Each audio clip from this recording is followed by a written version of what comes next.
Hello ನಮಸ್ಕಾರ ಎಲ್ಲರಿಗೂ. ನಾನು ನಿಮ್ಮ SM ಕರ್ನಾಡು ಯೂಟ್ಯೂಬ್ ಚಾನಲಿಂದ ಎಲ್ಲರಿಗೂ ನಮಸ್ಕಾರ. ಓಕೆ, ಇವತ್ತೊಂದು ದಿನ ನಾವು ಯೂನಿವರ್ಸಿಟಿ ಗ್ರ್ಯಾಂಡ್ ಕಮಿಷನ್ ಅಂತ ಹೇಳ್ತೀವಿ. ಯೂನಿವರ್ಸಿಟಿ ಗ್ರ್ಯಾಂಡ್ ಕಮಿಷನ್ ಇಂದ ಅಸಿಸ್ಟೆಂಟ್ ಪ್ರೊಫೆಸರ್ ಆಗಲಿಕ್ಕೆ ಒಂದು ಎಕ್ಸಾಮನ್ನು ಕಂಡಕ್ಟ್ ಮಾಡ್ತಾರೆ. ಅದು ಯಾವ ಎಕ್ಸಾಮು ಅಂತಂದರೆ NET ಅಂದರೆ ನ್ಯಾಷನಲ್ ಎಲಿಜಿಬಿಲಿಟಿ ಟೆಸ್ಟ್ ಅಂತ ಕಂಡಕ್ಟ್ ಮಾಡ್ತಾರೆ. ಎಸ್ಪೆಷಲಿ ಅಸಿಸ್ಟೆಂಟ್ ಪ್ರೊಫೆಸರ್ ಆಗಲಿಕ್ಕೆ ಅಥವಾ JRF ಜೂನಿಯರ್ ರಿಸರ್ಚ್ ಫಾಲೋಶಿಪ್ ಆಗಲಿಕ್ಕೆ ಅಥವಾ PhD ಅಡ್ಮಿಷನ್ ಆಗಲಿಕ್ಕೆ ಈ ಮೂರೂ ಕ್ರೈಟೀರಿಯಾಗೂ ಸಹ UGC means university grant commission ಅನ್ನೋವಂಥದ್ದು ಇದೊಂಥರ ಎಲಿಜಿಬಿಲಿಟಿ ಸರ್ಟಿಫಿಕೇಶನ್ ತಗೊಳ್ಳಿಕ್ಕೆ ಈ ಕಮಿಷನ್ ಏನು ಮಾಡ್ತಾರೆ, ಎಕ್ಸಾಮನ್ನು ಕಂಡಕ್ಟ್ ಮಾಡ್ತಾರೆ. ಓಕೆ, ಅದಕ್ಕೆ ಯಾವ ಥರ ಅಪ್ಲೈ ಮಾಡಬೇಕು ಮತ್ತು ಅದ್ರ ಪ್ರೊಸೀಜರ್ಸ್ ಏನು ಅನ್ನೋದನ್ನು ನಾವು ಈ ವಿಡಿಯೋದಲ್ಲಿ ತಿಳ್ಕೊಳ್ಳೋಣ. ಓಕೆ, ಫಸ್ಟ್ ಆಫ್ ಆಲ್ ನಾವು ಗೂಗಲ್ ಕ್ರೋಮಲ್ಲಿ UGC ನೆಟ್ ಅಂತ ತಗೊಂಡ್ರೆ ನಮಗೆ UGC ಅಂದರೆ ಯೂನಿವರ್ಸಿಟಿ ಗ್ರ್ಯಾಂಡ್ ಕಮಿಷನ್ ಅಂತ ಹೇಳಿ ಒಂದು ವೆಬ್ಸೈಟ್ ಸಿಗುತ್ತೆ. ನಾವು ಡೈರೆಕ್ಟಾಗಿ ಏನು ಮಾಡ್ಬೋದು, ಆ ವೆಬ್ಸೈಟ್ ಆದ್ರೂ ಹೋಗ್ಬೋದು, ಅಥವಾ ಇಲ್ಲಿ ನ್ಯಾಷನಲ್ ಟೆಸ್ಟಿಂಗ್ ಏಜೆನ್ಸಿ ಅಂತ ಬರುತ್ತೆ NTA, ಡೈರೆಕ್ಟ್ಲಿ ನಾವು ಅದ್ರ ಮೇಲೆ ಪ್ರೆಸ್ ಮಾಡಿದಾಗ ನಮಗೆ ಈ ಥರ ಒಂದು ಪೋರ್ಟಲ್ ಓಪನ್ ಆಗುತ್ತೆ. ಯಾವುದು ಡಿಪಾರ್ಟ್ಮೆಂಟಲ್ ಆಫ್ ಹೈಯರ್ ಎಜುಕೇಷನ್ ಅಥವಾ university grant commission UGC net NTA national testing agency. Okay, ಇಲ್ಲಿ ನೀವು ನೋಡ್ತಾ ಇರ್ಬೋದು registration for UGC net June 24 is live ಅಂತ ಇದೆ. ಅಂದರೆ ನಾವು UGCಗೆ ಅಪ್ಲೈ ಮಾಡಬೇಕು ಅಥವಾ ಅಂದರೆ ನೆಟ್ಗೆ ಅಪ್ಲೈ ಮಾಡಬೇಕು ಅಂದಾಗ ಏನೇನೆಲ್ಲ ರೂಲ್ಸ್ ಆ್ಯಂಡ್ ರೆಗ್ಯುಲೇಷನ್ಸ್ ನಾವು ಯಾವ ಥರ ಫಾಲೋ ಮಾಡಬೇಕು ಅನ್ನೋದನ್ನು ನಾವು ಈ ವಿಡಿಯೋದಲ್ಲಿ ತಿಳ್ಕೊಳ್ಳೋಣ. ಫಸ್ಟ್ ಆಫ್ ಆಲ್ ಇಲ್ಲಿ ನೋಡಿ, ನಿಮಗೆ ಒಂದು ಆನ್ಲೈನ್ ಅಪ್ಲಿಕೇಶನ್ ಫಾರ್ಮನ್ನು ನಾವು ಸಬ್ಮಿಟ್ ಮಾಡಬೇಕಾಗಿರುತ್ತೆ. ಇಲ್ಲಿ ಇನ್ಫಾರ್ಮೇಷನ್ ಬುಲೆಟಿನ್ ಅಂತ ಇದೆ. 2014 ಜೂನ್ಗೆ ಎಕ್ಸಾಮ್ ಇರೋದ್ರಿಂದ ಅದ್ರ ಬಗ್ಗೆ ನಿಮಗೆ ಡೀಟೇಲ್ ಆಗಿ ಇನ್ಫಾರ್ಮೇಷನ್ನ ಕೊಟ್ಟಿದ್ದಾರೆ. ಯಾವಾಗ ಇದು ಎಕ್ಸಾಮ್ ಬರುತ್ತೆ, June 24 ಸೀರೀಸ್. ಇದು ವರ್ಷಕ್ಕೆ 2 ಸಲ ಇದನ್ನು ಕಂಡಕ್ಟ್ ಮಾಡ್ತಾರೆ. ಓಕೆ, ಇದು ವರ್ಷಕ್ಕೆ 2 ಸಲ ಕಂಡಕ್ಟನ್ನು ಮಾಡ್ತಾರೆ. ಹಂಗಾಗಿ ನಾವು ನೋಡ್ತಾ ಹೋಗೋಣ. ಫಸ್ಟ್ ಒನ್ ಇಲ್ಲಿ ನೋಡಿ, ನೀವು ಯಾವಾಗಿಂದ ಶುರುವಾಗ್ತಿದೆ. ನಾವು ಆನ್ಲೈನ್ ಅಪ್ಲಿಕೇಶನ್ ಹಾಕೋದ್ರಿಂದ 20 ಏಪ್ರಿಲ್ 2024ರಿಂದ 10 ಮೇ 2024 ಒಳಗಡೆ ನಾವು ಅಪ್ಲಿಕೇಶನನ್ನು ಹಾಕಬೇಕಾಗುತ್ತೆ.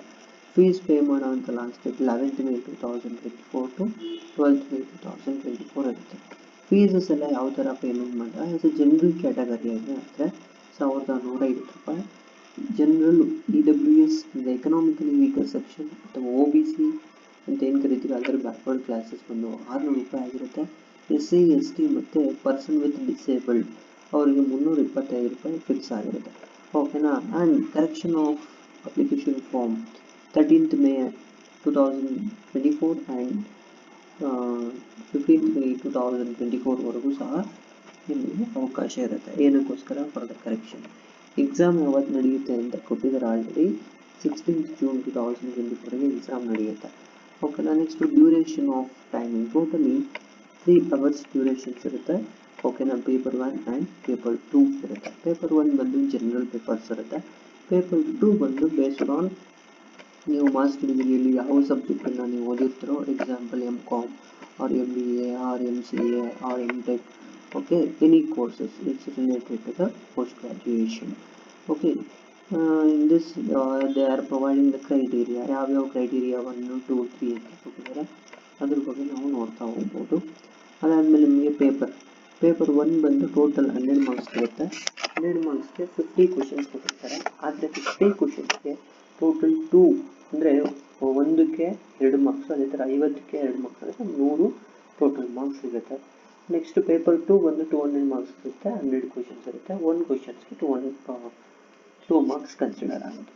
ಓಕೆ, ಇಷ್ಟು ಇನ್ಫಾರ್ಮೇಷನ್ ನಿಮಗೆ NTA it means national testing agency ಅವರು UGC ನೆಟ್ ಅನ್ನೋ ಒಂದು ಎಲಿಜಿಬಿಲಿಟಿ ಸರ್ಟಿಫಿಕೇಟ್ಗೋಸ್ಕರ ಏನು ಮಾಡಿದ್ದಾರೆ, ಈ ಎಕ್ಸಾಮನ್ನು ಕಂಡಕ್ಟ್ ಮಾಡ್ತಾ ಇದ್ದಾರೆ.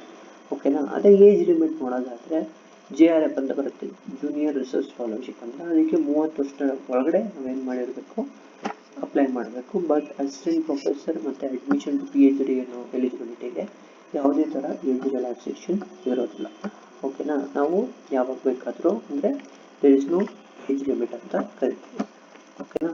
ನೆಕ್ಸ್ಟ್ ನಿಮಗೆ ಇಲ್ಲಿ ಪ್ರಾವಿಷನ್ ಫಾರ್ ಡಿಸೇಬಲ್ಡ್ ಪರ್ಸನ್ಗೆ ರಿಸರ್ವೇಷನ್ಸ್ಗಳಾಗಿರ್ಬೋದು ಅಥವಾ ಯಾವ್ಯಾವ ಥರ ಅಪ್ಲಿಕೇಶನ್ ಹಾಕೋದು ಅದ್ರ ಬಗ್ಗೆ ಎಲ್ಲ ನಿಮಗೆ ಡೀಟೇಲ್ ಮಾಹಿತಿಗಳನ್ನು ಕೊಟ್ಟಿರ್ತಾರೆ. ನಾನು ನಿಮಗೆ ಇದನ್ನು ಡಿಸ್ಕ್ರಿಪ್ಷನ್ ಬಾಕ್ಸ್ನಲ್ಲಿ ಹಾಕಿರ್ತೀನಿ, ನೀವು ಇದ್ರ ಬಗ್ಗೆ ಮಾಹಿತಿಯನ್ನು ಪಡ್ಕೊಬೋದು. ಓಕೆ, ಧನ್ಯವಾದಗಳು. ಸಬ್ಸ್ಕ್ರೈಬ್ ಮಾಡಿ, ಶೇರ್ಸ್ ಮಾಡಿ, ಲೈಕ್ಸ್ ಬಟನ್ ಕ್ಲಿಕ್ ಮಾಡಿ. Thank you for watching.